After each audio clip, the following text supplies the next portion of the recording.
Hello everyone, আসসালামু আলাইকুম। Sylheti channel থেকে আপনারা সবাই স্বাগতম। আপনারা কেমন আছেন? অবশ্যই ভালো আছেন। আমিও আল্লাহর রহমতে ভালো আছি। আজ আমি দেখাইমু আপনারে একটি মাছের বাজি। এই মাছটা আমরা সিলেটি ভাষায় কই বেড়া মাছ বা বেদা, যাই না আপনারা কিলা কি জয় রাখেন অদক্কা। আমি গুঁড়ো বাজি করমু। প্রথমে একটি মাটির চুলে আমি একটি প্যান বইলাম, পরিবার মতো আমি তেল দিলাইলাম। এখন আমি মাছগুন দিলাইমু। আমি সামান্য হলুদ আর বাখর আর মরিচ দিয়া আর লবণ দিয়া সুন্দর করে মিক্স কইরা মাখাইয়া রাখছিলাম, দিলাইলাম। আমরা সিলেটি ভাষারে সম্মান করবা জানি না কার কাছে কিলান লাগে, এর লাগে কইরাম দক্কা। আমি এখন মাছগুলো এক সাইড হয়ে গেছে আমার, এখন আমি মাছগুলা উল্টাইয়া দিলাইমু।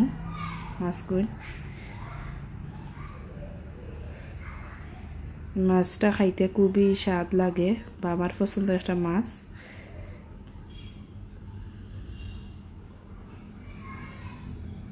আপনার ওলা বাজি কইরা খাইয়া দেখবা, খুবই স্বাদ লাগে এই মাছগুন। দেখো মাছগুন হয়ে গেছে। এখন আমি সবগুলা মাছ একটা একটা করে তুলে লিমু।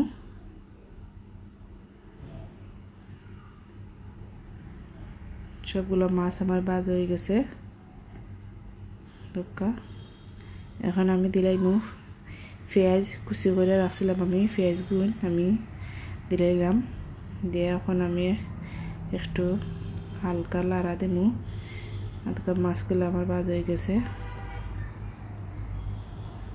এখন আমি পেঁয়াজগুলো একটু ব্রাউন কালার হওয়ার আগ পর্যন্ত একটু লাড়মু। এখন দিলাইমু মশলা।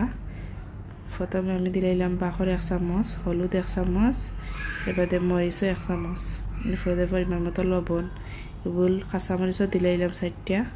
এগুলো সব মশলাগুলা আমি মশলাগুলো একলগে মিক্স করবো, সুন্দর কইরা মিক্স করবো। ওদকা খুব সুন্দর একটি কালার আইছে। আর এত আগুন একটু আমি কমাই লিমু।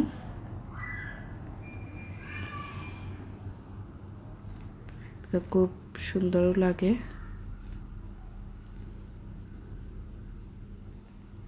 ওদকা খুব সুন্দর একটি কালার। মশলাগুলো আমার সিদ্ধ হয়ে গেছে, কালার আইছে। এখন আমি মাছগুলো দিলাইলাম মশলার মাঝে মিক্স করিলাম, উল্টাইয়া দিলাইলাম ওদকা সব দিকে যাতে লাগে। ওদকা হয়ে গেল আমার মাছের ভাজিটা। ওদকা খুব সুন্দরভাবে আমি পরিবেশন করলাম। খুব সুন্দর এই মাছ খাইতে, দেখতে যেমন সুন্দর, খাইতেও তেমন মজা। আর আমার চ্যানেলটি লাইক ও শেয়ার ও সাবস্ক্রাইব করে পাশে থাকা বেল আইকনটি ক্লিক করে দিবা। আর আপনারা সকল ভালো থাকবা আর আমার লাগে দোয়া করবা। আল্লাহ হাফিজ।